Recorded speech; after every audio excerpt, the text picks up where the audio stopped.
Hello friends, Shashi Agarwal channel के अंदर मैं डॉक्टर शशि अग्रवाल वेलकम। आशा करती हूँ आप सब लोग सेफ हैं, लाइफ को एंजॉय कर रहे हैं। और अगर आप पीएचडी कर रहे हैं तो आपका ध्यान जो है पीएचडी पर फोकस है। जनरली जब हम पीएचडी करते हैं तो पहले देखो बहुत ही ये डेटा प्रोसेस है, कॉम्प्लेक्स प्रोसेस है। चलिए कहा जाता है कि जो व्यक्ति पीएचडी करता है जब वो पीएचडी कर रहा होता है तो वाकई पागल हो जाता है। ये बात जो है सोना आनी सही है कि जब हम पीएचडी करते हैं तो हमारा ध्यान उसी के ऊपर ही फोकस्ड होता है। पहले हम अपना जो प्रॉब्लम है उसको फाइंड आउट करते हैं कि किस टॉपिक के ऊपर हमने सर्च करना है। फिर हम डाटा कलेक्ट करते हैं, फिर हम बहुत सारे वर्कशॉप्स लगाते हैं। उसके बाद जब एनालिसिस हो जाता है तो समस्या उत्पन्न हो जाती है, हाउ टू राइट पीएचडी। इसकी समस्या को लेके मैंने जो अपने एक्सपीरियंसेस हैं वो मैंने इसके अंदर डाले हैं कि किस तरह से जब हम पीएचडी थीसिस लिखते हैं तो हमें किस तरह से इफेक्टिवली अपना थीसिस लिखना चाहिए। इसको हम 3 पार्ट्स के अंदर करेंगे। इसका इंग्लिश के अंदर लेक्चर भी अवेलेबल होगा at my second channel Shashi Agarwal economics and law classes. अगर आपको मेरा ये एफर्ट जो है सही लगता है तो डू लाइक माय वीडियो, इसको शेयर कीजिए और मेरे channel Shashi Agarwal economics and law classes को भी इसके साथ शशि अग्रवाल के साथ सब्सक्राइब कीजिए। उसके अंदर इसका इंग्लिश के अंदर अवेलेबल होगा। And this is my app Edison app. Before मैं आपको एक्सप्लेन करूँ उससे पहले ये मेरी ऐप है। This is my WhatsApp number 7973179091। ये जो ऐप है that is relevant for the student of commerce economics and management. और काफी सारे कोर्सेज इसके ऊपर अपलोड हो चुके हैं, UGC net commerce, UGC net management, IBPS so marketing officer, economics के काफी सारे इसके ऊपर लेक्चर्स अवेलेबल हैं। बिजनेस लॉ के लेक्चर्स अवेलेबल हैं, business law for foundation, business law for BBA, accounting, business studies also available.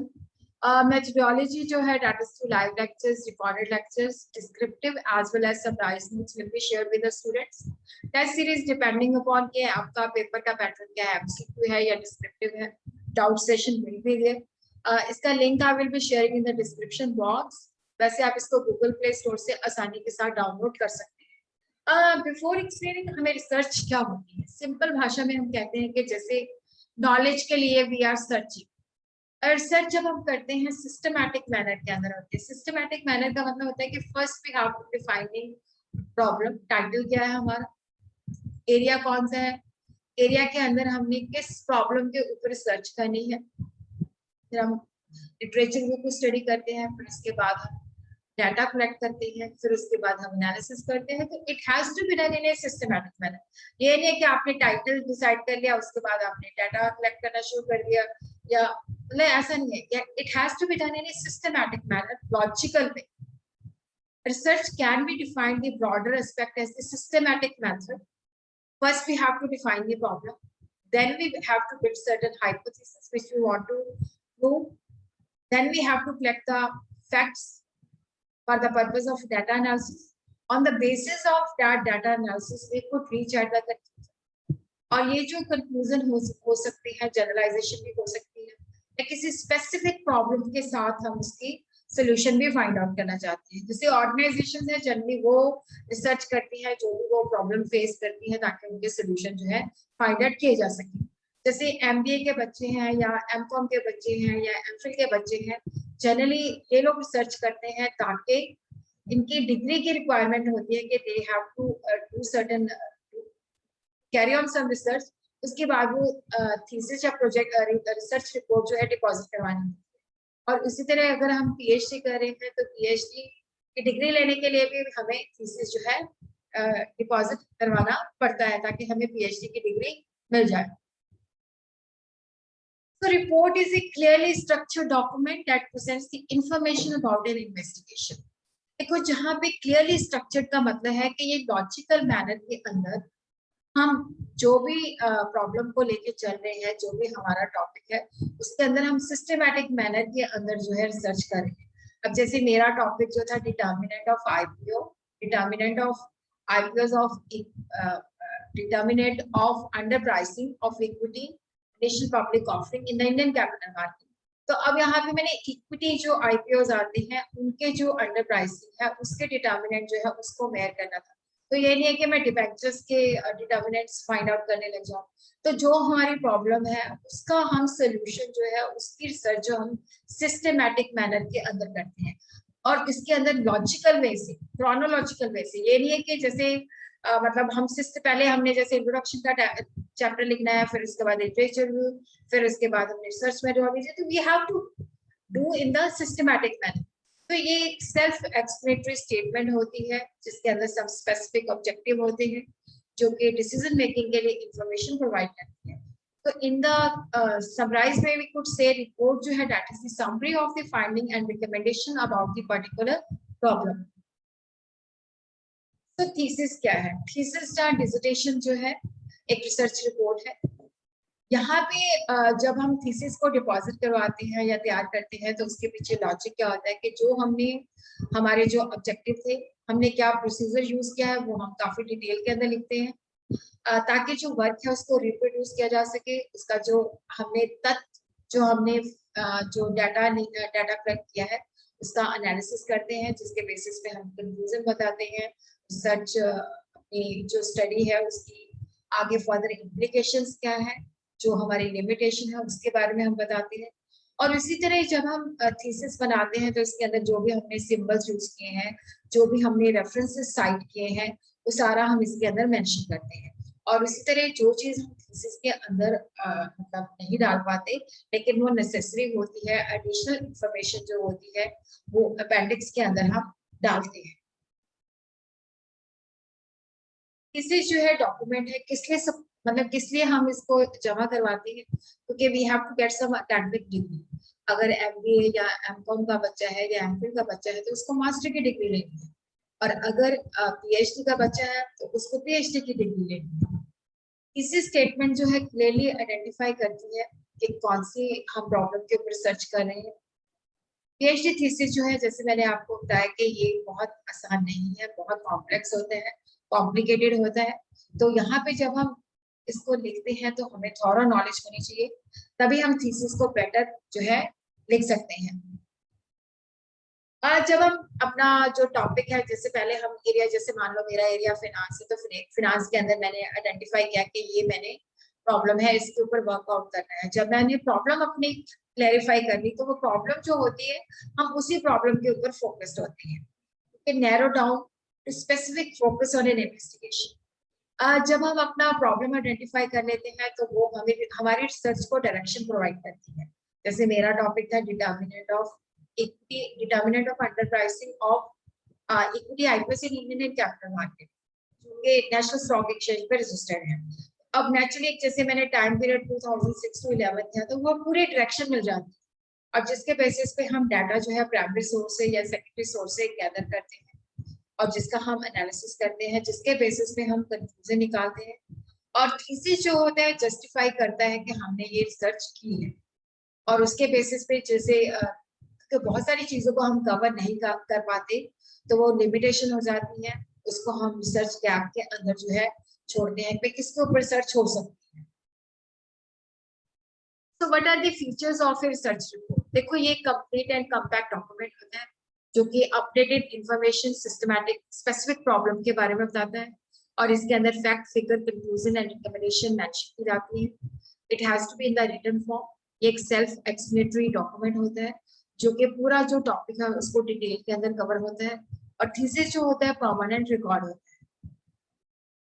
Point to be considered before writing a thesis. देखो, thesis writing जो है that is a matter of great importance by the respective academic field. तो इसको बहुत जो है carefully deliberation के बाद लिखना चाहिए।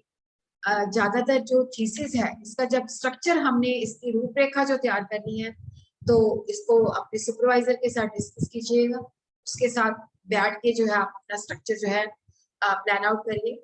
और उसी तरह देखो, बेटर जो एडवाइस किया जाता है कि जब हम थीसिस लिखने वाले होते हैं तो हमारे पास 2 या 3 जो है जो हमारे एरिया के अंदर ऑलरेडी रिसर्च हो चुकी है उनके थीसिस हमारे पास होने चाहिए, ताकि एक आइडिया हमें लग सके किस तरह से उन्होंने अपना थीसिस लिखा है, किस तरह से उनका स्ट्रक्चर है, किस तरह से उन्होंने मतलब अपना जो थीसिस का फ्लो जो है हम अंडरस्टैंड कर सके।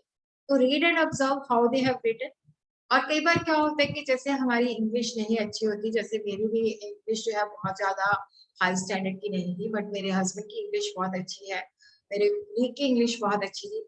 तो मैंने जब थीसिस लिख दिया तो उन्होंने वहां पे उसको सही किया। तो एडिटिंग कई बार क्या होता है कि जब हम थीसिस लिख देते हैं तो अगर हमारी इंग्लिश अच्छी नहीं है तो we could take the help of professional या फ्रेंड जो होते हैं जिनका इंग्लिश अच्छा होता है, ताकि वो हमारा जो थीसिस है उसके अंदर जो ग्रामेटिकल मिस्टेक्स है उनको वो निकाल सके। थीसिस देखो जितना रफ ड्राफ्ट तैयार होना चाहिए, और जितनी बार हम इसकी एडिटिंग करते जाते हैं तो हमारे पास क्या होता है, ये ज्यादा रिफाइन हो जाता है, ज्यादा better and effective result produce करता है। थीसिस के अंदर देखो, थीसिस जो है सिस्टमैटिक मैनर के अंदर प्रेजेंट किया जाता है, पर ये नहीं है कि अगर पहला जो चैप्टर है इंट्रोडक्शन का है तो we have to write the introduction chapter first. नहीं, ऐसा नहीं है, क्योंकि जब हम अपना रिसर्च प्रपोजल डिपॉजिट करवाते हैं तो उसके बाद क्या होता है कि हम अपनी प्रॉब्लम के साथ जो है, देखो जो रिसर्च पेपर जुड़े हुए होते हैं उनको सर्च आउट करते हैं, और उसके बेसिस पे लिटरेचर रिसर्च हम स्टडी करते हैं, क्योंकि लिटरेचर रिव्यू के अंदर सब कुछ छुपा हुआ होता है, किस तरह से हमने रिसर्च करनी है, क्या डाटा है, क्या स्टैटिस्टिकल टूल्स है। तो पहले आप लिटरेचर को जो है स्टडी करो, उसका रफ ड्राफ्ट जो है तैयार। लिटरेचर कभी भी खत्म नहीं होता कि जैसे हम मान लें कि लिटरेचर हमने लिख दिया, 70-80 पेपर्स दे दिए, लेकिन जब हम बाद में हमें लेटेस्ट जो रिसर्च होती है उनको भी लिटरेचर रिव्यू के अंदर डालना होता है। तो आपने जो है जब भी आपके दिमाग के अंदर आता है कि मैंने अब इस चैप्टर के अंदर करना है और वो चीजें फ्रेश होती है, तो वर्क ऑन दैट चैप्टर। और जब आप लिखते हो तो केयरफुली सोचिए कि आपने लिखना क्या है, क्या प्रेजेंट करना है। जैसे रिसर्च मेथोडोलॉजी का चैप्टर जो होता है हमेशा एंड में लिखा जाता है, तो मेंटेन ए डायरी। जब हम डाटा कलेक्ट कर रहे होते हैं तो उस डायरी के अंदर नोट करते जाओ कि ये डाटा मैंने यहाँ से कलेक्ट किया है, ताकि जब आप रिसर्च मेथोडोलॉजी का टॉपिक चैप्टर लिखोगे तो उसमें आपको आसानी हो। तो this is the sequence of presentation. जैसे प्रीलिमिनरी के अंदर आ जाता है, कवर पेज आता है, टाइटल पेज आता है, और डिक्लेरेशन आ जाती है, स्टूडेंट के द्वारा डिक्लेरेशन होती है, सुपरवाइजर के द्वारा डिक्लेरेशन होती है, सर्टिफिकेट्स होते हैं, समरी होती है। जो रिसर्चर है वो, जिन लोगों ने उसको रिसर्च के अंदर हेल्प आउट किया होता है, उसको थैंक्स कहना चाहता है। थीसिस बॉडी के अंदर देखो टेबल ऑफ कंटेंट जो कि इंडेक्स का काम करता है, list of symbol, figure, tables etcetera. Literature review आ जाता है, इंट्रोडक्शन आ जाती है, लिटरेचर रिव्यू आ जाता है, सर्च मेथोडोलॉजी आ जाती है, डाटा एनालिसिस एंड इंटरप्रिटेशन आ जाता है, समरी आ जाता है, और बिब्लियोग्राफी आ जाती है। और जहां पे हमें लगता है कि एडिशनल इंफॉर्मेशन हमें देनी है तो that would be given in the form of appendix. तो point to be considered before writing thesis. देखो पहले जब हम रिसर्च कर रहे होते हैं, जैसे मान लो पीएचडी के लिए आपने रजिस्ट्रेशन करवानी है, एनरोलमेंट करवानी है, तो पहले आपको अपना डिसाइड करना पड़ेगा कि किस एरिया के अंदर, मार्केटिंग के अंदर या फाइनेंस के अंदर या ऑपरेशन मैनेजमेंट के अंदर या एचआरएम के अंदर, किस एरिया के अंदर आप रिसर्च करना चाहेंगे। अब देखो जब हम रिसर्च का एरिया जो है डिफाइन कर लेते हैं, जैसे मार्केटिंग का आपने डिसाइड कर लिया, फिर मार्केटिंग के अंदर भी कोई स्पेसिफिक एरिया जो होता है उसको आइडेंटिफाई करते हो, उस जो है उसके ऊपर आपने रिसर्च करनी है, उसके लिए भी you have to find out the research paper. Research paper के अंदर से आपने गैप जो है आइडेंटिफाई करनी है कि आपने वो जो गैप जो पहला रिसर्चर था, वो उसकी लिमिटेशन थी कि वो उस चीज को कवर नहीं कर पाया, तो उनको लेके आपने रिसर्च करनी है। फिर उसके बेसिस पे आपने प्रॉब्लम को आइडेंटिफाई करना है। फिर उसके बेसिस पे you have to write down the your research proposal, जिसको आप स्टॉप्सिस कह सकते हैं।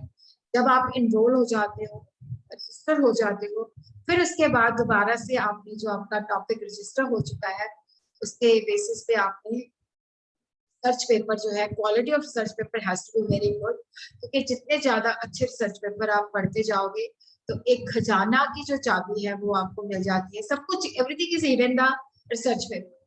तो फिर उसके बाद आपको पता चल जाता है, फिर आप डाटा कलेक्ट करते हो, फिर उसके बाद आप डाटा को टेबल के फॉर्म में या ग्राफ के फॉर्म में प्रेजेंट करते हो, स्टैटिस्टिकल टूल्स लगाते हो, और उसके बाद जब वो खत्म हो जाता है आप डाटा एनालिसिस कर लेते हो, उसकी समरी लिख लेते हो, फिर आप उसके ऊपर जो है थीसिस लिखना शुरू कर देते हो। पेपर फॉर्मेट जो है use the standard A4 format. Generally सारा मार्जिन जो है, चाहे वो टॉप पे है, चाहे वो बॉटम पे है, चाहे वो राइट पे है, चाहे वो लेफ्ट पे है, वो इक्वल होना चाहिए। अदरवाइज जिस भी यूनिवर्सिटी के साथ आप रजिस्टर्ड हो, आप वहाँ पे उनका जो है, क्योंकि सारा उनकी जो टेक्निकलिटीज होती हैं वो दी होती है, उसको आप रीड आउट कर सकते हो। टेक्स्ट जो है 12 पॉइंट कैरेक्टर में होना चाहिए और जो स्पेसिंग है 1.5 होनी चाहिए। फुटनोट जो है 10 पॉइंट कैरेक्टर के अंदर होना चाहिए और सिंगल स्पेस होनी चाहिए। टेक्स्ट और फुटनोट जो है जस्टिफाइड होनी चाहिए। फॉन्ट जो है जनरली कॉमनली यूज, जैसे टाइम न्यू रोमन्स यूज किया जाता है। जब हम चैप्टर को लिखते हैं तो कैपिटल लेटर्स, और जहाँ पे हमने मेन और सब्जेक्ट चैप्टर्स को भी डिफरेंशिएट करना है तो that should be highlighted. Page number होना चाहिए, बट हर एक, ये नहीं है कि हर एक पेज पे वो सेम साइज का होना चाहिए। फर्स्ट जो टाइटल पेज होता है, जिस डिपार्टमेंट के साथ, जिस यूनिवर्सिटी के साथ आप रजिस्टर्ड हो, अगर उसको स्पेसिफिक टेम्पलेट है तो उसके मुताबिक होना चाहिए। So now we will be coming to the structure of thesis, how to write the thesis. This is the cover page of a PhD thesis. First declare the title of the research. जो researcher है उसके ऊपर watermark about the case और the university the page, इसका लोगो भी use कर सकता है। टाइटल पेज के अंदर देखो जो थीसिस का टाइटल है वो आपने बहुत ध्यान में पिक करना है। वो आपने देखना है कि जब आपकी रजिस्ट्रेशन होती है, उसके बाद रजिस्ट्रेशन का जो लेटर आता है उसके ऊपर उन्होंने टाइटल जो है किस तरह से लिखा हुआ है वो आपने यहाँ पे लिखना है। क्योंकि अगर हल्की फुल्की डेविएशन भी हो जाती है तो वो थीसिस कई बार एक्सेप्ट नहीं करते। तो आपने जो रजिस्ट्रेशन का लेटर है वहां से आपने टाइटल है वो देख के यहाँ पे जब देखो जो जब पीएचडी थीसिस का जो टाइटल है उसको कैपिटल लेटर में लिखना है और इसके ऊपर name of the research scholar है, नेम ऑफ द डिपार्टमेंट है, नेम ऑफ द यूनिवर्सिटी है, नेम ऑफ द प्रोग्राम है, नेम ऑफ द सुपरवाइजर है, डेट ऑफ सबमिशन है। तो ये मेरी जो स्टूडेंट है मनप्रीत, जिसने अपना थीसिस जो है डिपॉजिट करवाया हुआ है, तो देखो यहाँ पे जो टाइटल है effect of peer group environment of consumer inclination towards self promotion, तो यहाँ पे जो सर्च है इसकी मार्केटिंग में है। तो टाइटल जो है इसने देखो पूरा कैपिटल लेटर के अंदर लिखा है। यहाँ पे इसने मेंशन किया कि ये है क्या चीज। फिर उसने बताया कि ये presented to faculty of business studies of Punjab university Haryana in the fulfilment of the requirement for the degree of doctor of philosophy in management. तो लेफ्ट हैंड साइड पे हम देखते हैं रिसर्च सुपरवाइजर, जो कि मेरी इंफॉर्मेशन ये है। और फिर यहाँ पे जो राइट हैंड साइड है वहाँ पे मेरा जो स्टूडेंट है, जो रिसर्च स्कॉलर है, उसका नाम है। नीचे लोगो लिखा हुआ है पंजाब यूनिवर्सिटी पटियाला का, और नीचे डिपार्टमेंट जिसके साथ वो registered. Declaration made by the student at the work which is mentioned in the PhD thesis is a bona fide work carried under the supervision of guide. यहाँ पे स्टूडेंट डिक्लेयर करता है कि जो भी मैंने काम किया है वो ओरिजिनल है, क्योंकि पीएचडी जब हम करते हैं तो उसके अंदर आपकी ओरिजिनल कंट्रीब्यूशन है, क्योंकि प्लेगरिज्म की रिपोर्ट भी साथ में लगाई जाती है। और थीसिस के अंदर क्या है, सोशल साइंसेस के अंदर जो है प्लेगरिज्म जो है that should be less than 10 और should be properly signed by the candidate. उसके बाद इसमें सुपरवाइजर भी है जो काउंटर साइन करता है, सर्टिफाई करता है कि जो कैंडिडेट ने बताया है वो सही बताया है। So this is the format which I have taken from the National Institute of Technology. I declare that the presented thesis represents largely my own ideas, but my own words. Where other ideas or words have been included, I have adequately cited and listed the reference material. The thesis has been prepared without resorting to plagiarism. इसके अंदर जो भी मैंने दिया है वो अपना मेरा contribution है. I have adhered to all the principles of academic honesty and integrity. No falsified or fabricated data have been presented in the thesis. I understand any violation of the above will cause for disciplinary action by the institute, including revoking of the conferred degree. If conferred, can also evoke penal action from the source which have not been properly cited or from whom prior permission has not been taken. यहाँ पे candidate का नाम हो गया, उसके साथ has to be countersigned by the supervisor. Supervisor का certificate भी इसके साथ जो रिपोर्ट है उसके अंदर होता है। सुपरवाइजर वहाँ पे सर्टिफाई करता है कि जो मैंने इस रिसर्च मेरे अंदर की है और ये ओरिजिनल इसका कंट्रीब्यूशन है। एक्नॉलेजमेंट, देखो एक्नॉलेजमेंट के अंदर क्या होता है कि जैसे हम रिसर्च करते हैं तो बहुत सारे लोगों को हमें हेल्प करते हैं, तो यहाँ पे हम उन सब लोगों को जो है थैंक्स कहना चाहते हैं। तो इस एक्नॉलेजमेंट के अंदर दिया गया है। अगर आपको स्पेसिमेन कॉपी चाहिए तो आपको कमेंट बॉक्स के अंदर लिख देना। नेक्स्ट वीडियो के अंदर I will be sharing the specimen of acknowledgement, specimen of the certificate which is given by the supervisor. कई थीसिस के अंदर एब्स्ट्रैक्ट या एग्जीक्यूटिव समरी भी लगी होती है, जो कि पूरे थीसिस का समराइज्ड कंटेंट जो है जनरली 350 के अंदर होते हैं, 350 तक होते हैं। ये सबसे एंड में लिखा जाता है जब हमारा पूरा थीसिस जो है लिखा जाता है, इंट्रोडक्शन एंड कंक्लूजन, क्योंकि इसके अंदर सारी जो थीसिस हमने लिखा है उसको हमने समराइज वे से बताया होता है। मेन आइडिया जो होते हैं समराइज वे में इसके अंदर बताए जाते हैं। एब्स्ट्रैक्ट जो होता है ब्रीफ समरी होता है। यहाँ पे जो एब्स्ट्रैक्ट के पीछे होता है कि इंपॉर्टेंट इंफॉर्मेशन प्रोवाइड की जाती है। एब्स्ट्रैक्ट जो होता है कभी भी न्यू इंफॉर्मेशन कंटेन नहीं करता। बाकी जो है हम अगली वीडियो के अंदर करेंगे। Thanks a lot for watching. और अगर आपको मेरा ये एफर्ट जो है सही लगा है तो डू लाइक माय वीडियो, इसको मेरे चैनल को शशि अग्रवाल को जरूर सब्सक्राइब कीजिए। अगर आप